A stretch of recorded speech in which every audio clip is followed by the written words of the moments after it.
dada, nós buscamos a Deus através da oração. Agora é a palavra dele que será ministrada. E eu convido que você não se distraia, que você não perca tudo aquilo que Deus tem para você hoje. Estamos numa série de mensagens no Evangelho de Lucas. Estamos estudando todo o Novo Testamento. E estamos agora no Evangelho de Lucas. E eu quero te convidar já a deixar a sua Bíblia aberta lá no capítulo 7. Talvez você queira ler na sua versão. Eu acho que o Renato vai conseguir projetar aqui. Eu acho que vai conseguir, Renato. Ele vai conseguir projetar aqui, se você quiser acompanhar. Iremos estudar 3 pessoas, 3 situações que aconteceram no capítulo 7. Domingo passado, utilizamos esse mesmo tema, um reino para todos. Quando Jesus ele começou o seu ministério, ele inicia igualmente ao profeta João Batista, dizendo: arrependei-vos, porque é chegado o reino de Deus. Jesus também inicia seu ministério dizendo: arrependei-vos, porque é chegado o reino de Deus, e o reino de Deus é para todos. O reino de Deus é para mim, o reino de Deus é para você. O reino de Deus é para o empresário, aquele que tem uma vida extremamente supermoral, educado, é para ele. Mas também é o mais vil pecador, é para todos. O reino de Deus é para todos, baseado na fé em Jesus Cristo e no arrependimento sincero de reconhecer todos os seus pecados e se colocar aos pés de Jesus. Domingo passado falamos de 3 situações, 3 pessoas que foram completamente impactadas e transformadas, porque Jesus faz a diferença na nossa vida, amém, irmãos? Jesus fez a diferença na minha vida e continua fazendo sempre. Jesus fez a diferença na sua vida? Ele continua fazendo? Jesus faz a diferença na vida de todos aqueles que se rendem a Ele e decidem viver uma vida com Ele. Jesus faz a diferença na nossa vida e na nossa história. Domingo passado falamos no capítulo 5 de Lucas e vimos como é que Jesus fez a diferença na vida de um leproso. Como é que Jesus tocou naquele homem e aquele homem foi restaurado e Jesus fez a diferença na vida dele. Como é que Jesus fez a diferença na vida de um paralítico, a qual pela fé de 4 homens, 4 amigos, o levaram e ele foi completamente restaurado e curado. Jesus fez a diferença na vida de um homem chamado Levi, que conhecemos como o apóstolo Mateus, que era um cobrador de impostos. E naquela época, você sabe, ele como cobrador de impostos, ele não era muito bem visto pelo seu próprio povo. E ele tinha status, tinha dinheiro, ele tinha uma posição privilegiada perante os romanos, mas Jesus olhou para ele e disse: Levi, siga-me. E o texto diz que aquele homem abandonou tudo. Ele abriu mão de todo o seu estado, de toda possível riqueza, e ele decidiu então caminhar com o Mestre. Jesus fez a diferença na vida dele. E Jesus quer fazer a diferença também na minha vida e na sua vida hoje. Hoje iremos ver mais 3 histórias, seguindo que o reino de Deus é para todos. Como Jesus fez a diferença na vida de algumas pessoas que iremos estudar aqui hoje. Eu quero convidar você a partir do capítulo 7, vou ficar somente nele, a partir do versículo 1, e eu vou ler o texto, vou ser breve, vou ler o texto mesmo, fielmente, na versão NVI. E aqui na minha Bíblia tem aqui como título, um centurião que mostra fé. Um centurião é um soldado romano, um oficial romano, que ele comandava 100 homens, por isso centurião. Ele era um homem de autoridade e também devia ter status e também muito reconhecimento entre o povo e entre os romanos. Era um homem de liderança. Mas veja como Jesus impactou a vida desse homem e de seus amigos e servos. Veja a história do centurião que demonstra a fé. É um texto conhecido seu, eu não tenho nenhuma pretensão de trazer nenhum tipo de mistério além. Eu só quero fortalecer a sua fé com a palavra, simplesmente ela. Não é as minhas palavras, não é a minha eloquência, não é nada meu que irá transformar você, mas é simplesmente a palavra de Deus, amém? Ela é suficiente. E eu oro para que o Espírito Santo haja agora neste lugar, para que ela frutifique no seu coração e gere frutos de justiça e que honre ao Senhor. Veja, o texto diz assim: capítulo 7, a partir do versículo 1. Tendo terminado de dizer tudo isso ao povo, Jesus entrou em Cafarnaum. Ali estava o servo de um centurião, doente e quase à morte, a quem seu senhor estimava muito. Ele ouviu falar de Jesus e enviou-lhe alguns líderes religiosos dos judeus, pedindo-lhe que fosse curar seu servo. Chegando-se a Jesus, suplicaram-lhe com insistência: este homem merece. E eu quero frisar aqui a palavra desses líderes judeus. Eles falam assim: esse homem, o centurião, merece. Esse homem merece que lhe faças isso, porque ama a nossa nação e construiu a nossa sinagoga. Jesus foi com eles. Já estava perto da casa quando o centurião mandou amigos dizerem a Jesus: Senhor, não te incomodes, pois não mereço receber-te debaixo do meu teto. Por isso, nem me considero digno de ir ao teu encontro. Mas dize uma palavra, e o meu servo será curado. Pois eu também sou homem sujeito à autoridade, e com soldados sob meu comando digo a um: vá, e ele vai, e ao outro: venha, e ele vem. Digo a meu servo: faça isso, e ele o faz. Ao ouvir isso, Jesus admirou-se dele e voltou-se para a multidão que o seguia e disse: eu lhes digo que nem em Israel encontrei tamanha fé. Então os homens que haviam sido enviados voltaram para casa e encontraram o servo reestabelecido. Essa é a história deste homem, um centurião romano. Veja, esse homem com autoridade, ele passa agora por uma situação delicada. Mas veja que ele, sendo um homem de autoridade, e ele tendo servos à sua disposição, você vê que ele de fato é um homem de caráter, é um homem digno. Não é um homem violento, um ladrão, mas ele se importa com as pessoas. Não é à toa que quem vai levar Jesus primeiramente a ele são líderes judeus. E justamente esse povo a qual os romanos estavam oprimindo, esses homens judeus, líderes judeus, tinham muita estima para esse centurião que não sabemos o nome. E acontece uma situação difícil na casa dele. Um de seus servos fica doente e dá-se a entender que é uma doença de morte. Não sabemos qual é. Aquele homem de autoridade se preocupa com o seu servo. E o interessante, logo no início, no versículo, se não me engano, 3, diz assim: ele ouviu falar de Jesus. Veja, meus amados irmãos, nós como igreja, como é importante o nosso testemunho para lá fora. Como é importante quando eu e você assumimos a missão e testemunhamos Jesus para as pessoas. Aquele homem, ele teve um passo de fé em se encontrar com Jesus. Por quê? Porque antes ele ouviu falar dele. Alguém falou de Jesus para aquele centurião. Alguém testemunhou o que Jesus estava fazendo naquele momento, naquele lugar, naquela região. E aquilo gerou no coração do centurião fé. Para dizer: olha, eu talvez procurei, agora estou conjecturando, eu procurei talvez pela medicina a cura de meu servo. Eu tenho dinheiro, eu tenho status, eu tenho portas abertas no meio da medicina romana e talvez eu não encontrei solução para o meu servo.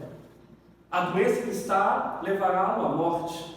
Mas eu ouvi falar de um homem chamado Jesus de Nazaré, dizendo-se que é o Filho do Homem, aquele que veio buscar e salvar os perdidos, aquele que se diz o Filho de Deus, que tem feito milagres e maravilhas aqui na Galileia, Cafarnaum e região. Esse homem pode salvar esse meu servo. Esse homem pode restaurar a saúde dele. E eu quero dizer isso para você. Não importa a situação que você esteja vivendo, não importa quais são os dramas familiares, não importa qual é a sua situação que você acha isso é impossível de se resolver, pastor. Eu quero dizer para você que para Deus nada é impossível. Nada é impossível. Mas há um passo de fé que eu e você precisamos tomar.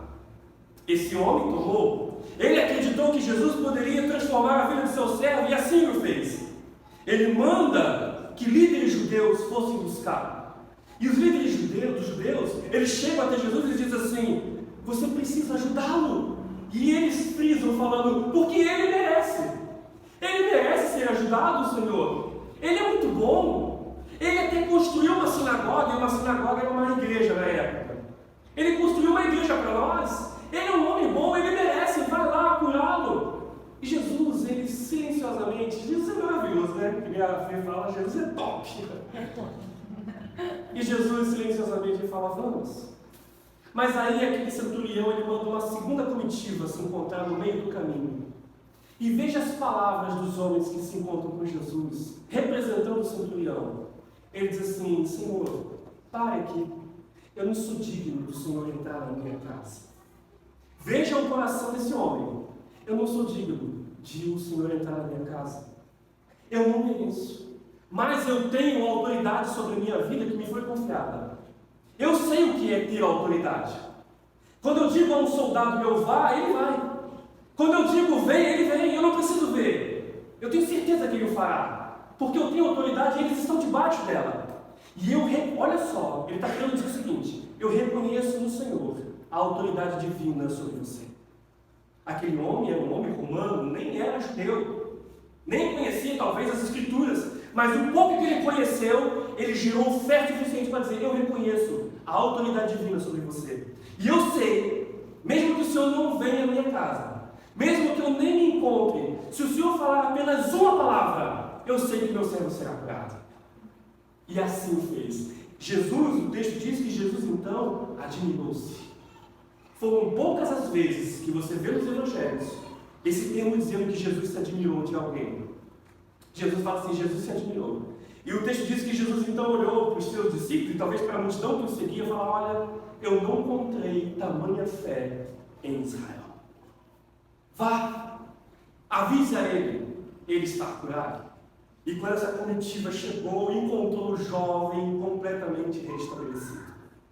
Mas hoje eu estava conversando com a minha esposa, e ela me falou algo interessantíssimo que eu quero replicar.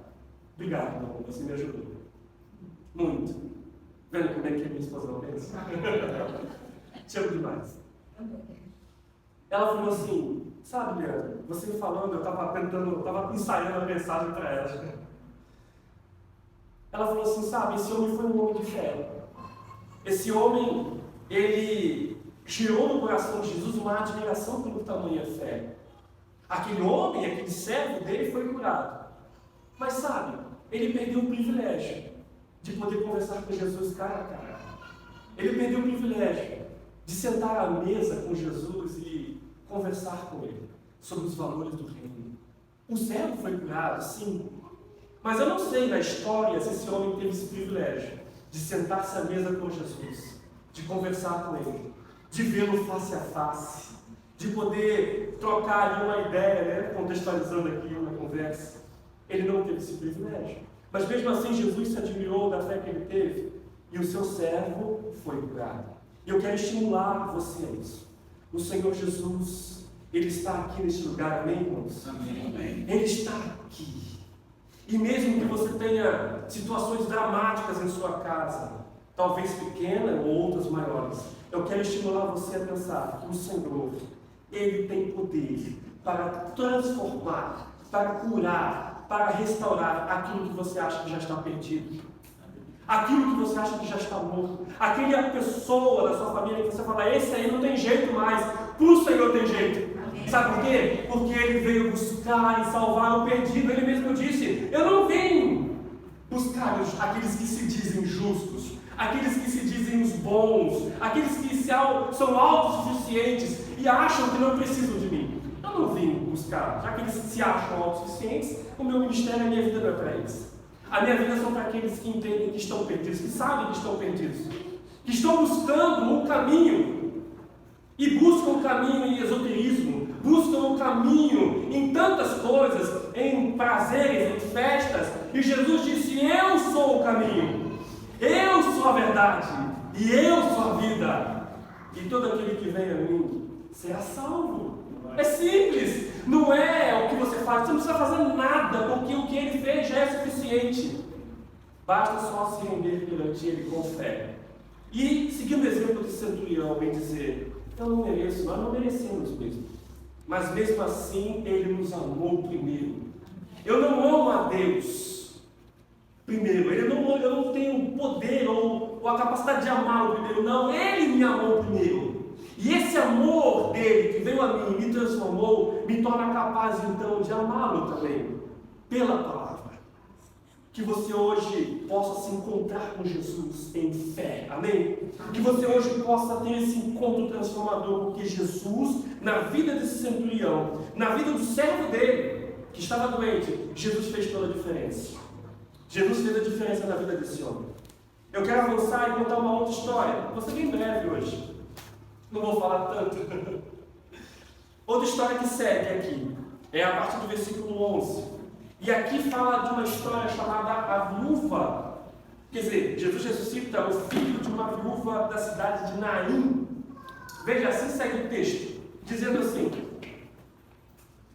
logo depois, Jesus foi a uma cidade chamada Naim, e com ele iam aos seus discípulos uma grande multidão. E ao se aproximar da porta da cidade, estava saindo o enterro do filho único de uma viúva. E uma grande multidão da cidade estava com ela. Ao vê-la, o Senhor se compadeceu dela e disse: não chore. Eu quero dizer para você, não chore. Não chore.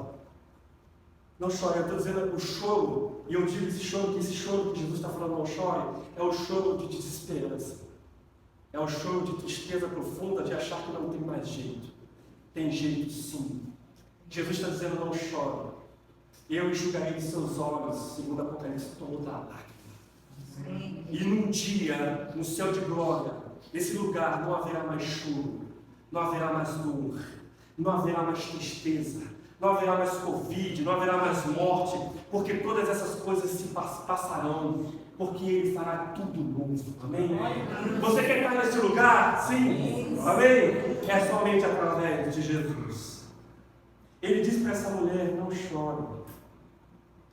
Depois aproximou-se e tocou no caixão. E os que o carregavam pararam. Jesus disse, jovem, eu lhe digo, levante-se. E o jovem sentou-se e começou a conversar. E Jesus o entregou à sua mãe. Todos ficaram cheios de temor e louvavam a Deus. Um grande profeta se levantou entre nós, diziam eles. Deus interveio em favor do seu povo. E essas notícias sobre Jesus espalharam-se por toda a Judeia e região circunvizinha. Veja essa história da viúva de Naim. Jesus agora, ele acaba de restaurar a vida do servo do centurião. E ele está ali com a sua comitiva.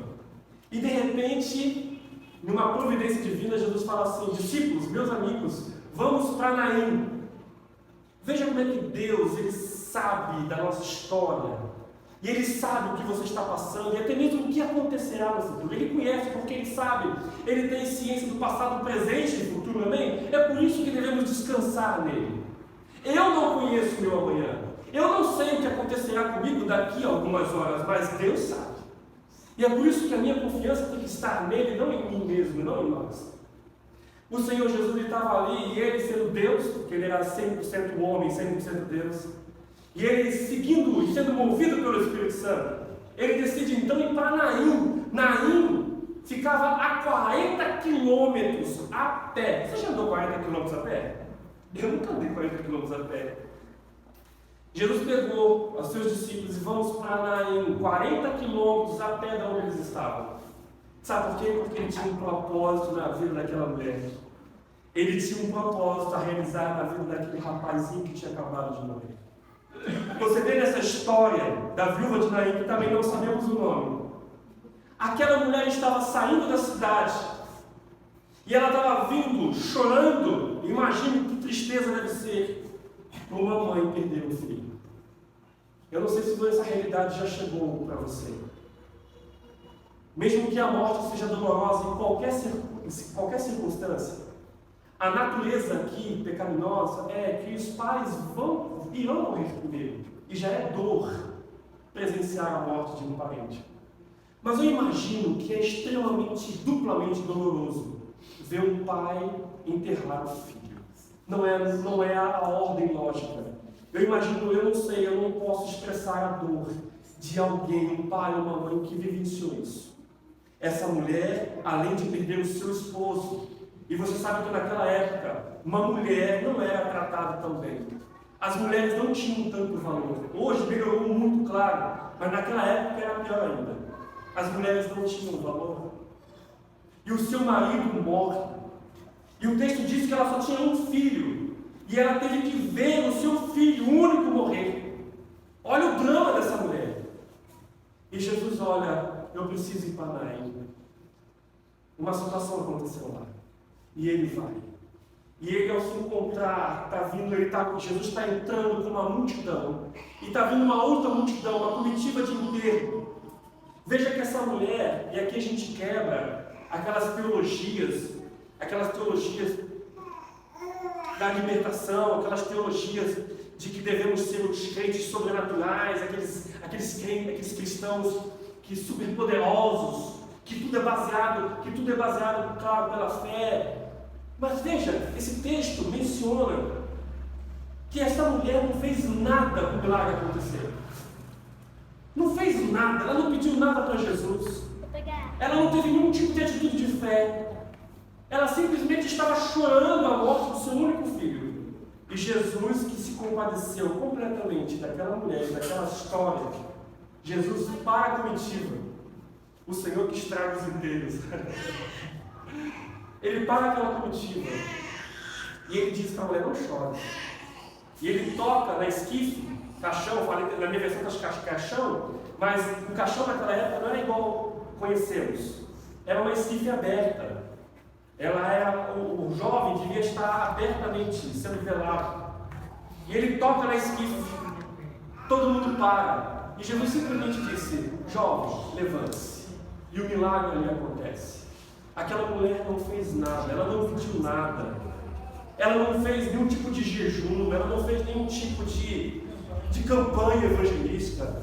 Ela não fez nada. Ela simplesmente estava chorando a dor de perder o seu marido e agora perder seu único filho. Eu quero dizer para vocês, o Senhor, você não nasceu por acaso. Jesus conhece a sua história. Ele conhece o seu coração. Ele conhece você mais do que você mesmo. E Ele sabe os dramas que você vivenciou. Ele sabe os dramas talvez que você esteja vivenciando. Ele conhece você quando você muitas vezes vai no seu quarto, ou no seu lugar secreto, você chora. Ele conhece as suas dores. Esse é o Jesus que está aqui entre nós. O Senhor Deus misericordioso. O Senhor Deus, a palavra diz que Ele é o mesmo Deus de longe. Ele é o sublime Senhor. Aquele que está acima das altas nuvens de glória. Mas Ele é o mesmo Deus de perto. Que tem misericórdia, que conhece a dor humana. Que sente as nossas dores. É esse Deus que está aqui. E Ele deseja consolar você. Ele deseja confortar o seu coração. Eu quero que essa palavra entre no seu coração e que você tenha fé para isso. Fé para acreditar no que eu estou dizendo, não no que a palavra está dizendo. De que o Senhor está aqui e Ele deseja consolar você. Aprende e fala, Senhor, eu quero caminhar contigo, eu quero viver para Ti, com todo o meu coração. Eu quero descansar em Ti. E quando o dia mau chegar, quando os dias de aflição chegar, mesmo que eu sinta, mas eu confio no Senhor, eu confio em Ti. Isaías disse, aqueles que confiam no Senhor renovarão as suas forças, amém, irmãos? Voarão alto como águias. Para quem? Para aqueles que confiam no Senhor. E eu quero recomendar isso para você, confie no Senhor, amém? Amém? Confie no Senhor, Ele conhece a sua vida, Ele conhece a sua história. Ele sabe quem você é, Ele sabe o que você precisa. E eu quero finalizar com uma última história, porque Jesus fez a diferença na vida dessa mulher, não sei o nome, essa viúva de Naim, que viu seu filho e o seu filho agora ressuscitou. Jesus fez a diferença na vida do servo do centurião, mas eu quero contar uma última história para você. E essa história, irmãos, realmente é dramática, se você olhar ela no seu contexto. Lá no versículo 36, vai contar a história de que Jesus é ungido por uma pecadora. Jesus fez a diferença na vida de uma pecadora. Nós somos também pecadores. Jesus faz uma diferença na minha vida, na sua vida. Eu quero reafirmar isso sempre para você aqui hoje. Jesus faz a diferença, meu irmão. Jesus faz a diferença. Veja o texto, vamos lá, vou ler o texto bem para você. Olha essa história. Convidado por um dos fariseus para jantar, Jesus foi à casa dele e reclinou-se à mesa. Ao saber que Jesus estava comendo na casa do fariseu, certa mulher daquela região, uma pecadora, trouxe um frasco de alabastro com perfume e se colocou atrás de Jesus a seus pés. Chorando, começou a molhar-lhe os pés com lágrimas. Depois os enxugou com seus cabelos, beijou-os e os ungiu com perfume. Ao ver isso, o fariseu que o havia convidado disse a si mesmo: se este homem fosse profeta, saberia quem nele está tocando e que tipo de mulher ela é, uma pecadora. Então lhe disse Jesus: Simão, tenho algo a lhe dizer. Dize, mestre, disse ele. 2 homens deviam a certo credor. Um lhe devia 500 denários e o outro 50. Nenhum dos dois tinham com o que lhe pagar. Por isso perdoou as dívidas a ambos. Qual deles o amará mais? Simão respondeu: suponho que é aquele a quem foi perdoada a dívida maior. Você julgou bem, disse Jesus. Em seguida virou-se para a mulher e disse a Simão: vê essa mulher? Entrei em sua casa, mas você não me deu água para lavar os pés. Ela, porém, molhou os meus pés com suas lágrimas e os enxugou com os seus cabelos. Você não me saudou com um beijo, mas esta mulher, desde que entrei aqui, não parou de beijar os meus pés. Você não ungiu a minha cabeça com óleo, mas ela derramou perfume nos meus pés. Portanto, eu lhe digo: os muitos pecados dela lhe foram perdoados, pois ela amou muito. Mas aquele a quem pouco foi perdoado, pouco ama. Então Jesus disse a ela: seus pecados estão perdoados. Os outros convidados começaram a perguntar: quem é este que até perdoa pecados? Jesus disse à mulher: sua fé a salvou, vá em paz. Amém? Esse texto menciona a história dessa mulher pecadora. Eu só quero contextualizar para você e já caminhar para frente. Veja, o fariseu chamado Simão convida Jesus para um momento de almoço, vamos dizer assim. Na cultura, naquela época, ele como fariseu, ele tinha status. Não era um almoço fechado, era algo visível a todos. As pessoas viam os almoços, essas ceias feitas por essas celebridades, pessoas de autoridade. Eu imagino que pessoas deviam estar passando e vendo a cena do fariseu conversando com Jesus e talvez amigos dele ali. É por isso que, de repente, na hora desse momento de ceia, uma mulher entra. Porque senão a gente se perguntaria: como é que essa mulher invadiu a casa dele? Era um lugar público, era um lugar aberto e visível. Então veja, esse homem está sentado comendo com Simão. Jesus está sentado comendo com Simão. E o texto diz que uma mulher pecadora entra e ela vem com um vaso de alabastro. É um vaso de um perfume extremamente caro. E ela começa a ungir os pés de Jesus. E ela começa a enxugar, a lavar os pés de Jesus com lágrimas. E ela enxuga os seus pés com os seus cabelos. Um ato extremo e extravagante de adoração. Um ato extremo de... Irmãos, as crianças estão aqui, por favor, não se distraiam, tá bom? Preste atenção. Deixam elas à vontade, só não se distraiam. Veja que há um ato extremo de adoração aqui. Há um ato extremo de reconhecimento de que aquela mulher era pecadora e precisava de Jesus. Quando o texto diz que aquela mulher era pecadora, para trazer esse termo de mulher pecadora, provavelmente aquela mulher devia viver uma vida de prostituição. E se mulher já não tinha muito valor, imagine ela sendo uma prostituta. Extremamente desprezada e rejeitada pelo povo fariseu, principalmente, extremamente rígido da lei.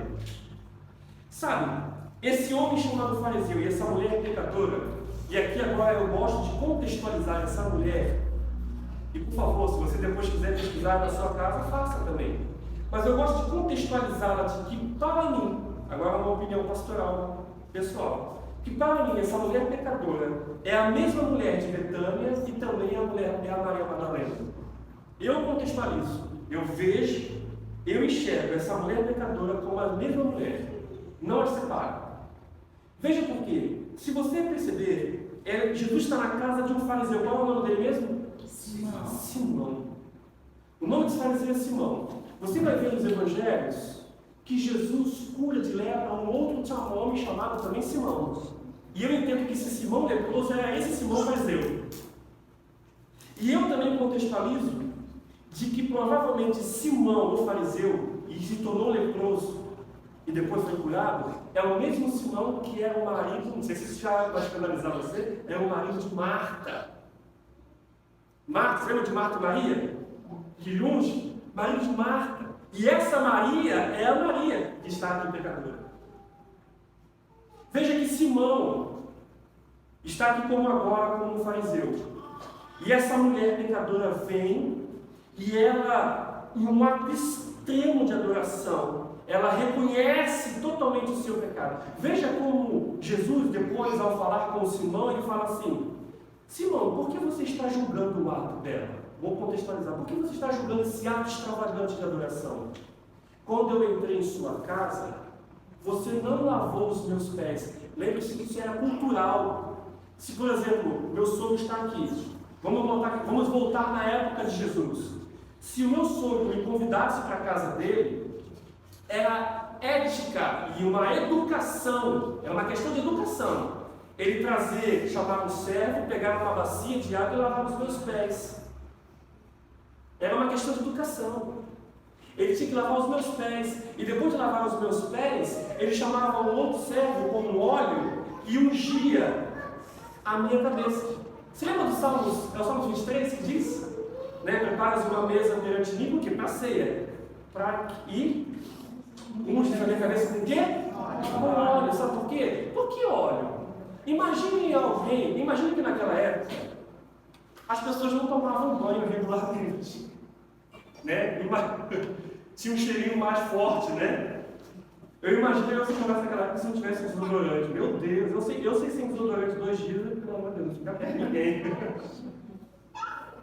Você está chamando alguém para comer, para almoçar. E a pessoa não tomava banho com tanta regularidade. Imagine você sentar na mesa com alguém com um cheiro de odor forte. O óleo derramado era uma forma de perfume, para que a pessoa tivesse um pouco mais cheirosa para almoçar ali. Era uma questão cultural. Lavar os pés e ungir a cabeça com óleo é para facilitar o convívio na hora do almoço. É por isso que estamos falando: preparas uma mesa o quê? De alimentação. Preparas uma mesa perante mim e unge a minha cabeça com óleo. Você entendeu? Simão não fez isso. É como se o meu sogro me chamasse para lá para casa, vim falar comigo na hora do almoço. Aí o meu sogro falasse assim: Leandro, espera aí na salinha aí, eu estou almoçando com a minha família, depois eu venho falar com você. E eu ficava lá esperando lá, eles iam almoçar, comia, e eu ficava no lado de fora da casa aguardando. Foi mais ou menos isso que Simão fez com Jesus. Então Jesus olha para ele e fala assim: eu entrei em sua casa, você não lavou os meus pés, mas essa mulher não para de lavar os meus pés com as suas lágrimas. E não para de beijar os meus pés. Quando eu entrei em sua casa, você não ungiu a minha cabeça com óleo. Mas ela está aqui, ungindo os meus pés, enxugando com os seus cabelos. E eu quero dizer para ela: os seus pecados estão perdoados. E aí ele vai contar aquela história. Vou contar uma história para você, Simão. Existiam 2 homens, um devia, vou botar aqui contextualizar, um devia 50 mil reais, outro devia 50, mas os 2 não podiam pagar. E eu perdoei os 2. Quem vai ficar mais agradecido? Aquele que devia mais. E aí Jesus disse: os pecados dela, que eram extremamente extravagantes, e é por isso que agora ela está fazendo essa adoração extravagante, porque quem entende a realidade do pecado na nossa vida vai amar mais. Aquele pelo que muito foi perdoado, muito também amará. Eu acredito que essa mulher é a mesma mulher Maria Madalena, porque você vai ver que Maria Madalena é mencionada que dela saíram 7 demônios. Então quer dizer que mesmo que essa mulher tenha sido restaurada, limpa pelo Senhor, se o texto diz que Maria Madalena saiu 7 demônios, isso mostra que ela é reincidente no pecado. Provavelmente essa mulher, na prostituição, mesmo tendo um encontro com Jesus, e quantas pessoas você já viu isso acontecer? De pessoas que têm um encontro com Jesus, mas voltam a fazer coisas erradas. Essa mulher teve um encontro com Jesus, e de repente ela foi restaurada, mas ali ela deve ter voltado ao pecado. É por isso que o texto diz que Maria Madalena foi expulso dela quantos demônios? 7. Você lembra daquilo que Jesus disse? Que quando alguém é limpo, fica um terreno vazio, e se o Senhor não ocupar, volta um demônio trazendo quantos? 7. Isso quer dizer, aquela mulher, Maria Madalena, ela foi purificada, mas ao mesmo tempo ela reincidiu no pecado. É por isso que dela foi expulso 7 demônios. Veja que ela, ao se reconhecer o seu pecado, e ela entender que precisava de Jesus, ela se coloca aos pés dele. Então Jesus vai falar algo para ela que eu acho poderoso. Lá no versículo 50 dizendo assim, Jesus disse à mulher, sua fé a salvou, vá em paz. Sua fé a salvou, vá em paz. Eu quero finalizar essa palavra aqui com você. Jesus fez a diferença na vida do centurião, mas ele não teve essa palavra, sua fé te salvou, vá em paz. A mulher de Naim teve o seu filho restaurado, mas ela não ouviu essa palavra, sua fé te salvou, vá em paz. Mas essa mulher pecadora, ao se render aos pés de Jesus, ela ouve de Jesus e fala assim, a sua fé te salvou, vá em paz. Eu quero te convidar a ficar de pé agora, por favor.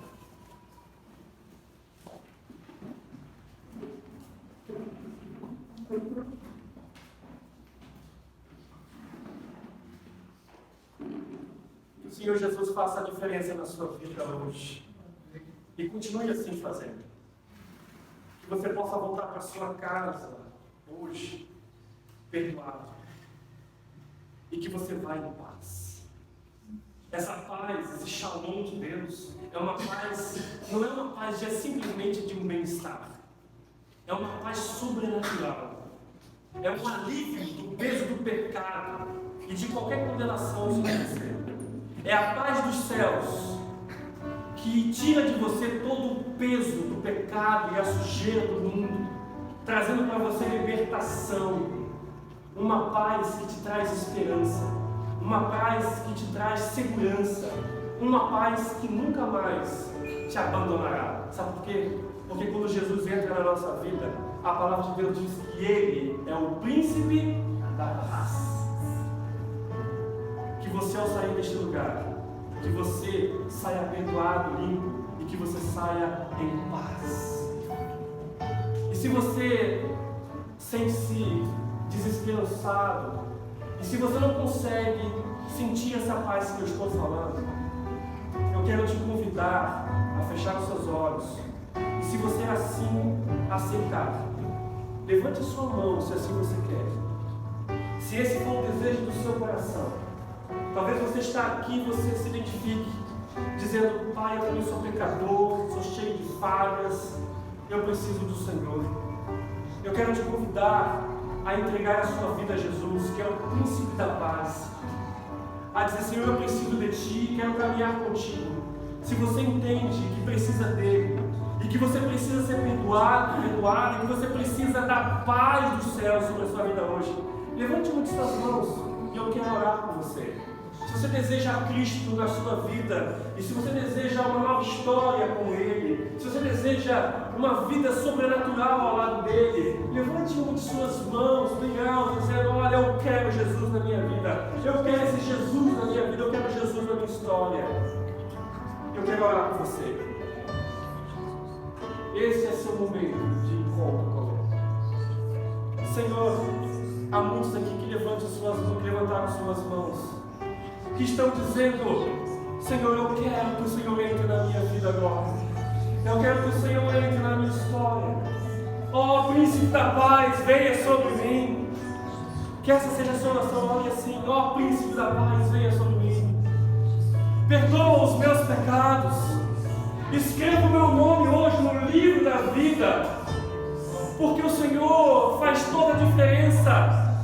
E eu quero que o Senhor faça a diferença na minha vida agora.